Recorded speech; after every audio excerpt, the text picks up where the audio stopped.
Hello everyone, this is Emmy with the Wakanda Area Public Library, here with my assistant, Blue the Fox.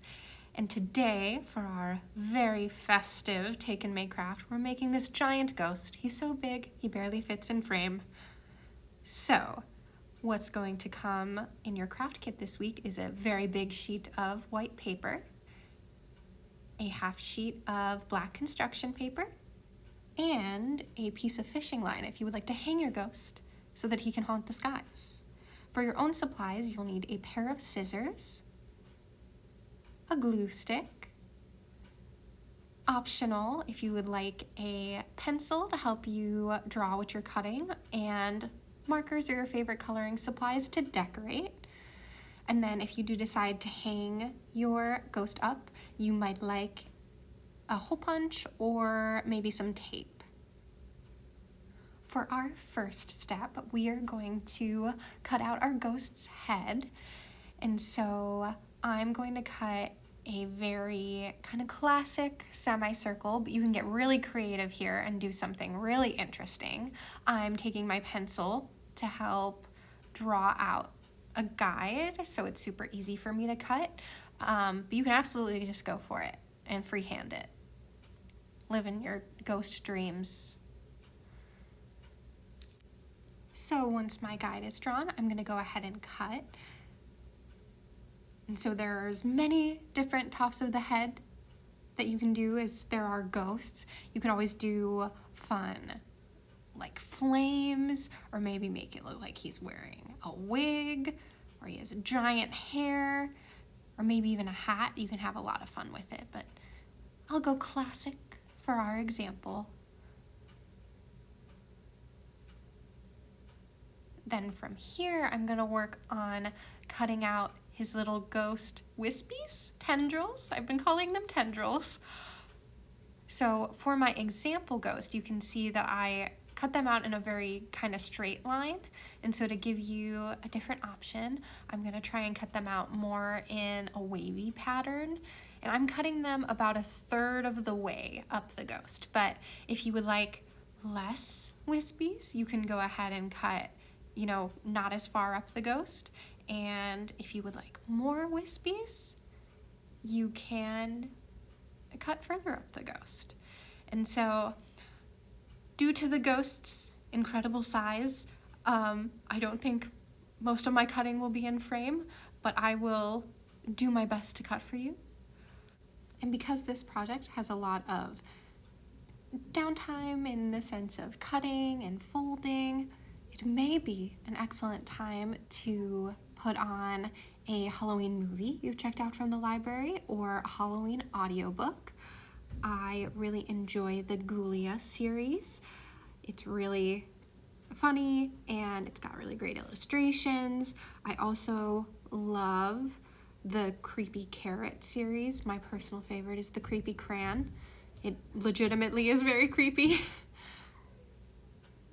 But we have lots of wonderful seasonal books that you can explore in Kid City when you come pick up your craft.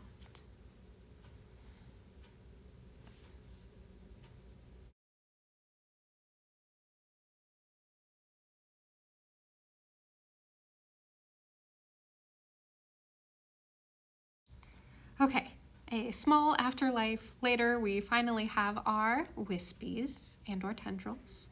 And so what we're gonna do now is accordion fold them. So I'm folding once towards me, and then once away from me, and then I'm just repeating that pattern until I'm at the top of my tendril. And so that gives a lot of really cool texture to the bottom of our ghost. It gives them a lot of fun movement if we do end up hanging them up. And so now we fold, and we fold some more. I'm doing my folds about 1 inch to 1/2 inch apart, but really it doesn't matter too much. Just having fun with it, getting some good folding practice, that's all we need.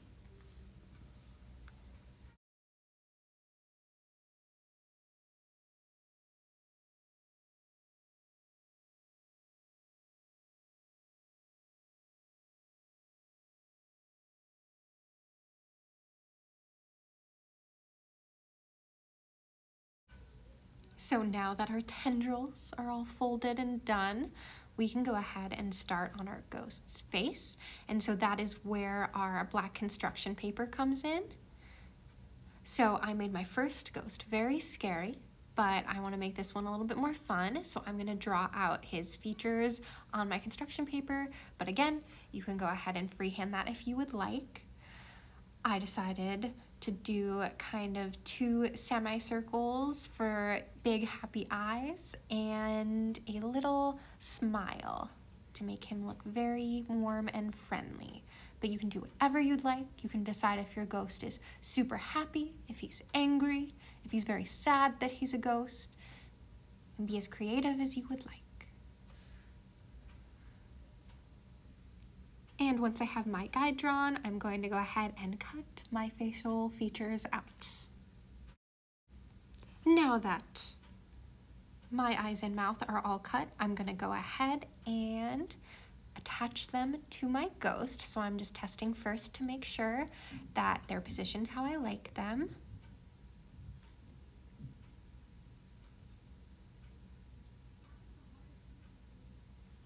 And then I will go ahead and take my glue stick and glue them in place.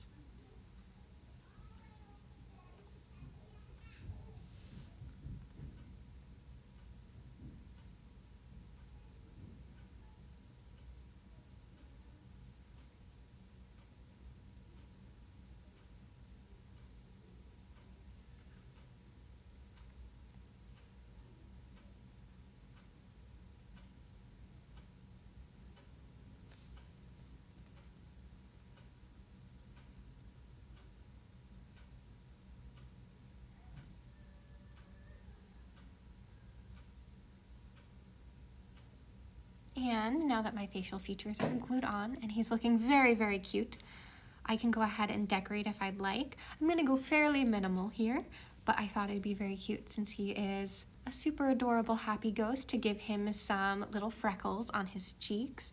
But you can add whatever you'd like. Maybe you could give your ghost some glasses or some super angry eyebrows, or you can make him look a little scary and make his eyes look sunken like I did for my first ghost.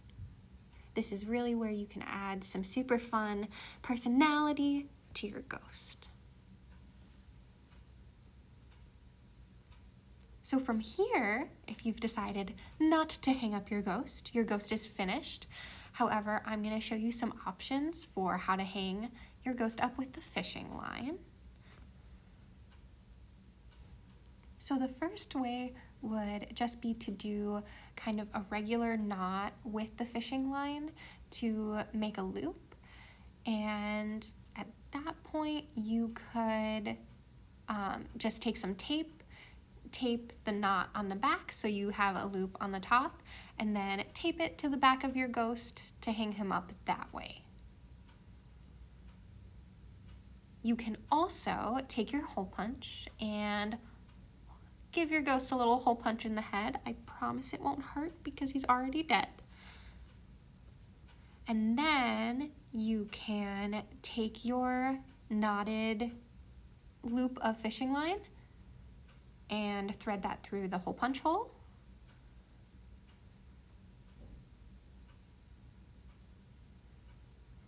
And then loop the knotted end through the open loop.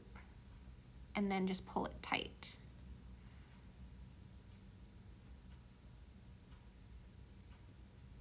And so now we have a very adorable finished ghost who we can hang wherever we would like to haunt whoever we would like in a friendly, jovial way.